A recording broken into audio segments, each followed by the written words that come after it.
اعوذ باللہ من الشیطان الرجیم بسم اللہ الرحمن الرحیم۔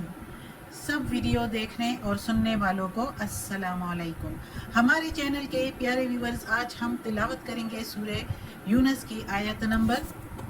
73 اور 74، یعنی کہ آیت نمبر 73 and 74 انشاءاللہ تلاوت کریں گے ترجمہ کے ساتھ اور تفسیر کے ساتھ۔ تو چلیں شروع کرتے ہیں آج کا سبق، لیکن شروع کرنے سے پہلے چینل کو سبسکرائب کریں، بیل نوٹیفیکیشن کو آن کریں تاکہ اگلی ویڈیو آپ کو آسانی سے ملتی رہے، اور ہو سکے تو شیئر بھی کریں تاکہ زیادہ سے زیادہ لوگ دیکھیں، آپ کو بھی ثواب ملے اور مجھے بھی۔ تو چلیں اب شروع کرتے ہیں آج کا سبق۔ اعوذ باللہ من الشیطان الرجیم بسم اللہ الرحمن الرحیم۔ فَكَذَّبُوهُ پھر جھٹلایا اس کو، فَنَجَّيْنَاهُ پھر بچایا ہم نے اس کو، یعنی نوح علیہ السلام کا قصہ ہے تو اس کا کہہ رہے ہیں فا کے میننگ پھر کذبو کے میننگ جھٹلانا ہو اس کو، یعنی نوح علیہ السلام کو انہوں نے جھٹلایا، پھر بچایا ہم نے اس کو، فا کے میننگ پھر نجینا، نجے کے میننگ بچایا، نا کے میننگ ہم نے یعنی اللہ تعالیٰ نے بچایا، اور ہو کے میننگ اس کو یعنی نوح علیہ السلام۔ وَمَن مَّعَهُ اور جو اس کے ساتھ تھے، جو کوئی بھی اس کے ساتھ تھے، مع ساتھ ہو اس کے، اور من جو کوئی، فی میننگ میں، فی الفلک کے کشتی میں، پھر بچایا ہم نے اس کو اور اس کے ساتھ والوں کو کشتی میں، فلکی کے میننگ کشتی، فی کے میننگ میں، وَجَعَلْنَاهُمْ اور بنا دیا ہم نے ان کو یعنی جو کشتی والے تھے سارے، خلائف نائب زمین پر، وارث باقی کے لوگ جو تھے، جو کشتی کے لوگ تھے انہی کو پھر زمین کا وارث بنا دیا۔ وَأَغْرَقْنَا اور ڈبو دیا ہم نے، وَأَغْرَق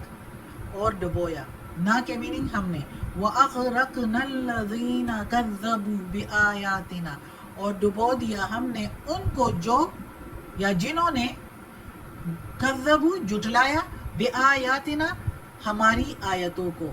بے کے میننگ ساتھ، آیاتیں یعنی اللہ تعالیٰ کی آیتیں، اور نا کے میننگ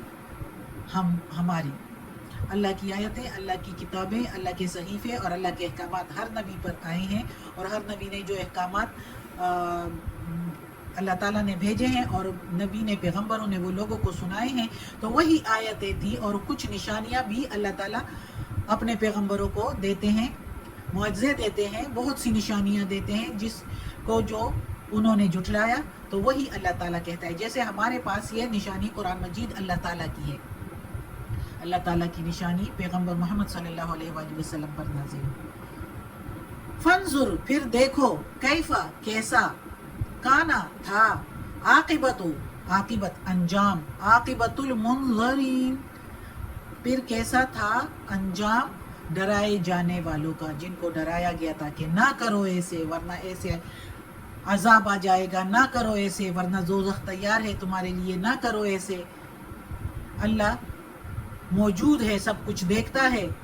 تم لوگ جو غلط کام کرتے ہو دیکھتا ہے، ڈرایا جانے والا سب کچھ اس سے ان کو ڈرایا گیا۔ نوح علیہ السلام نے ان کو ڈرایا اللہ کے احکامات سے، اللہ کے پیغامات سے، لیکن وہ نہیں ڈرے۔ ہم پڑھتے ہیں ابھی اس میں آگے بھی اور ادھر بھی، تو وہ جو نہیں ڈرے تو پھر ان کا کیسا انجام ہوا، اللہ تعالیٰ کہتا ہے ڈرائے جانے والوں کا۔ اب اس آیت میں اللہ تعالیٰ نوح علیہ السلام کا بتا رہے ہیں، اس سے پہلے بھی 2 آیتیں ہم نے پڑھی جس میں نوح علیہ السلام کا قصہ چلتا آ رہا ہے کہ نوح علیہ السلام نے اپنی قوم کو سمجھایا ورنہ لیکن وہ نہیں سمجھے، اور اس نے یہ بھی کہا کہ میں آپ سے مزدوری نہیں مانگ رہا، کوئی اجرت نہیں مانگ رہا، میرا اجر مجھے اللہ دے گا، لیکن تم لوگ سمجھو میری بات۔ نوح علیہ السلام نے 900 برس تک اپنی قوم کو سمجھایا، نصیحت کی، تلقین کی، لیکن وہ جھٹلاتے ہی رہے، اور ایون اس کو پاگل کہنے لگے، اور بچوں کو ان کے پیچھے لگا کے اور کہنے لگے کہ اس کو پتھر مارا کرو اور پاگل پاگل کہا کرو، نعوذ باللہ۔ یعنی نوح علیہ السلام کو اتنا انہوں نے ستایا، اتنی دشمنی اور ضد اور حد درمی پر اتر آئے تھے کہ ایک پیغمبر کو نہ ماننا تو الگ بات ہے کہ ستانے کو کتنا لگے۔ پھر جب اتنا ستایا تو نوح علیہ السلام بھی آخر جو ہے تنگ آ کر اللہ تعالیٰ سے دعا کی تو اللہ تعالیٰ نے کہا کہ تم ایک کشتی بناؤ. نوح علیہ السلام سے کہا کہ آپ ایک کشتی بناؤ پھر میں ان کو سزا دوں گا. پھر نوح علیہ السلام نے اللہ کے حکم سے کشتی بنائی، اور جب وہ کشتی بنا رہے تھے وہ اور ساتھ اس کے جو ہمراہ لوگ تھے تو وہ اس کو آتے جاتے اس کی قوم جو ہے جو مشرکین تھے وہ تنگ کرتے تھے اور مذاق اڑاتے تھے کہ یہ دیکھو خشک زمین پر کشتی بنانے لگا ہے، اور اتنا تنگ کرتے تھے کہ اس کشتی کو گندا بھی کر کے، لیکن خود ہی ان کو سزا ملی، ایسی سزا ملی کہ اسی کشتی سے گند کو پھر اپنے اوپر لگا کے تو ان کو آرام آ جاتا تھا، ان کو ایسی بیماری لگ گئی اور پھر وہ کشتی صاف ہو گئی ان کے گند ڈالنے سے، اور خود ہی وہ گند اٹھا کے اپنے جسم پر لگانے سے وہ کشتی واپس صاف ہو گئی. اور پھر اللہ تعالیٰ نے جب وہ کشتی پوری ہو گئی بن گئی تو اللہ تعالیٰ نے نوح علیہ السلام کو حکم دیا کہ سارے اس پر چڑھ جاؤ اور ہر قسم کے جانوروں کا ایک ایک جوڑا اس پر سوار کر دو. اور پھر جب وہ سارے سوار ہو گئے تو اللہ تعالیٰ نے سیلاب بھیجا، اور ایسا پانی بھیجا آسمان اور زمین دونوں سے. اوپر آسمان سے پانی اتارا اور نیچے زمین بھی جو ہے پانی اگلنے لگی، اور ایسا سیلاب آیا کہ ساری قوم جو ہے وہ ڈوب گئی، اور جو کشتی میں تھے نوح علیہ السلام کے ساتھ وہی بچ گئے، اور انہی سے آگے جو ہے پھر قوم چلی. تو اللہ تعالیٰ کہتا ہے کہ ہم نے ان کو بچا لیا اور جو اس کے ساتھ تھے کشتی میں،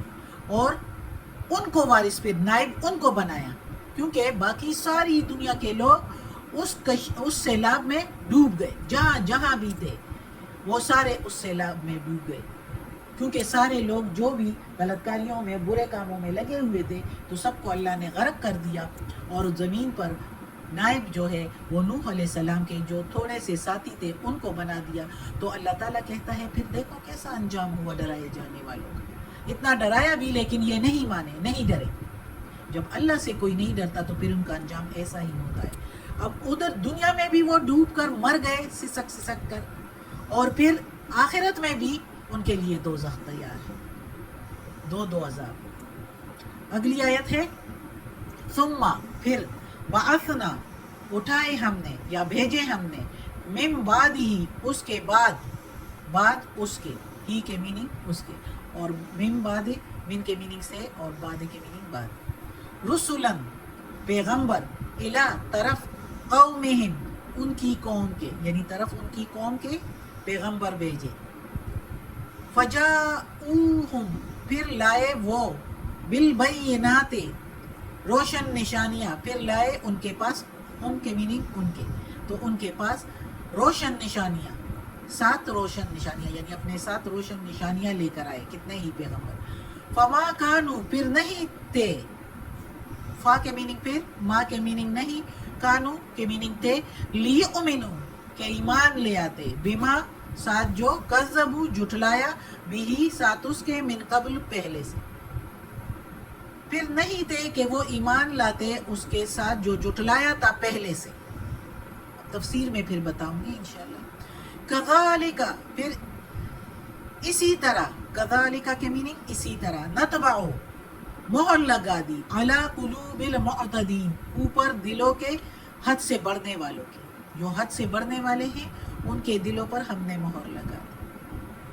اللہ تعالیٰ کہتا ہے کہ پھر اس کے بعد، یعنی نوح علیہ السلام کی وہ قوم جن کو نائب بنا دیا زمین پر نوح علیہ السلام کے بعد، تو اس کے بعد کتنے ہی پیغمبر ہم نے بھیجے. اللہ تعالیٰ کہتا ہے ہود علیہ السلام، صالح علیہ السلام، لوط علیہ السلام، ابراہیم علیہ السلام، شعیب علیہ السلام،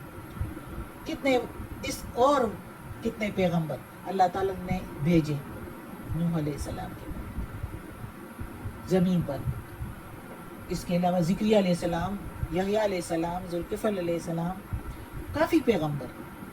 تو اللہ تعالیٰ کہتا ہے کہ جتنے بھی پیغمبر میں نے بھیجے اپنی اپنی قوم کی طرف کھلی نشانیاں دے کر بھیجا میں نے، لیکن جس جہالت اور کفر کی حالت میں وہ لوگ اپنے اپنے پیغمبر کے آنے سے پہلے تھے اور حق چیزوں کو پہلے سے جھٹلاتے چلے آ رہے تھے، تو یہ توفیق نہ ہوئی کہ انبیاء کے تشریف لانے اور سمجھانے کے بعد ان کو مان لیتے، بلکہ جن اصولوں کی وہ جن اصولوں کو وہ نوح علیہ السلام کی قوم کے وقت سے جٹلاتے چلے آ رہے تھے، جٹلاتے تھے، پھر تو ان پر عذاب آیا، لیکن جو لوگ بچ گئے تھے ان سے آگے پھر قوم چلی، تو پھر کچھ عرصے بعد ان میں ایسے برے لوگ پیدا ہو گئے کہ وہ پھر جھٹلانے لگے، اللہ کے ساتھ شرک کرنے لگے، ایک اللہ کو نہیں مانتے تھے، توحید کو چھوڑ دیا۔ ان سب نے بھی ان کے ماننے سے انکار کیا جس طرح نوح علیہ السلام کی قوم کیا کرتے تھے، اور جب پہلی مرتبہ منہ سے نہ نکل گئی ان کے، تو پھر تو ممکن ہی نہیں تھا کہ پھر کبھی ہاں بھی کر دے، اسی بے ایمانی اور جھٹلانے، حق کو جھٹلانے پر آخر تک جو ہے اڑے رہے، ضد اور حد درمی کی وجہ سے نہیں مان رہے تھے، کوئی بھی اپنے جو پیغمبر جو ان کے پاس آئے نشانیاں لے کر نہیں مانے۔ تو اسی ضد اور ہٹ درمی اور دشمنی کی وجہ سے اپنے پیغمبروں سے، اور پیغمبروں سے تو سمجھو کہ اپنے اللہ سے، اللہ کے ہی پیغمبر تھے، اللہ کے ہی احکامات سنانے آئے تھے، تو ان سے دشمنی کر لی۔ تو پھر اسی ہٹ درمی اور دشمنی کی وجہ سے اور اسی جھٹلانے کی وجہ سے اللہ تعالیٰ نے ان کے دلوں پر مہر لگا دی، اور جب مہر لگا دیتا ہے اللہ تو دلوں کی جانب کانوں سے جانے والا راستہ ہی بند ہو جاتا ہے کہ کوئی آواز دل پر اثر کرے، سنائی تو دیتی ہے آواز لیکن دل تک نہیں پہنچتی کہ ان پر اثر ہو، اور پھر وہ حد سے بڑھنے والے ہو جاتے ہیں۔ جب حد سے بڑھنے والے ہو جاتے ہیں تو پھر اللہ بھی ان پر عذاب لے آتا ہے۔ یہی حد سے بڑھنے والے ہوتے ہیں جو ایک دفعہ نہ کر جاتے ہیں تو پھر اسی اکڑ میں رہتے ہیں، پھر چاہے جتنا بھی ان کو سمجھاؤ، جتنا بھی اچھی سے اچھی بات ان سے کرو، معقول سے معقول ریزن ان کو دو، وہ کبھی بھی نہیں مانیں گے۔ وہ حد سے بڑھنے والے وہ ہوتے ہیں، اور ان کے دلوں پر پھر اللہ مہر لگا دیتا ہے، اور مہر جن کے دل پر لگ جاتا ہے تو دنیا بھی خراب اور آخرت بھی خراب، چاہے جتنی مال اور دولت ان کو مل جائے، ہر وقت اس مال اور دولت اور عزت کی چھن جانے کا جو ہے ان کو خطرہ ہوتا ہے، اور ان کے دل میں یہی دھڑکا لگا رہتا ہے کہ ابھی کوئی ہم سے لے لے گا، ابھی ہم سے کوئی، اور یہی دشمنی اور یہی اسی دشمنی اور اناد میں جو ہے زندگی گزار رہے ہوتے ہیں جیسے کہ آگ میں جل رہے ہوں، اور آخرت میں بھی آگ میں جلیں گے۔ تو اللہ ہمیں بچائے ایسی حد درمی سے اور ایسی ضد سے، جو ہمیں سمجھ آئے تو اللہ ہمیں سیدھے راستے پر ہی چلائے، اور اللہ اپنے سیدھے راستے کی طرف ہمیں لے آئے، اور ہمیں توفیق دے کہ ہم اس پر چلے اور اس پر عمل کریں، یہ اللہ کا قرآن کا ترجمہ پڑھے اور اس کے مطابق زندگی گزارے۔ اللہ ہمیں توفیق دے، آمین۔ یا اللہ، یا پروردگار، یا رب العالمین، یا مالک یوم الدین، یا علی کل شیء قدیر، یا اللہ یہ تیرے کلام قرآن مجید کی تلاوت کی ہے، ترجمہ اور تفسیر کے ساتھ اس کی زیر زبر پیش میں، تلفظ میں، ترجمہ میں کوئی غلطی ہوئی ہو تو یا اللہ معاف کر دے، تو معاف کرنے والا مہربان ہے، اور یا اللہ ہمیں عافیت والے معاملات دے، ہماری بیماریاں، تکالیف، پریشانیاں اور برائیاں ہم سے دور کر دے، یا اللہ ہمیں اپنے نیک اور صالح لوگوں میں شامل کر دے، آمین۔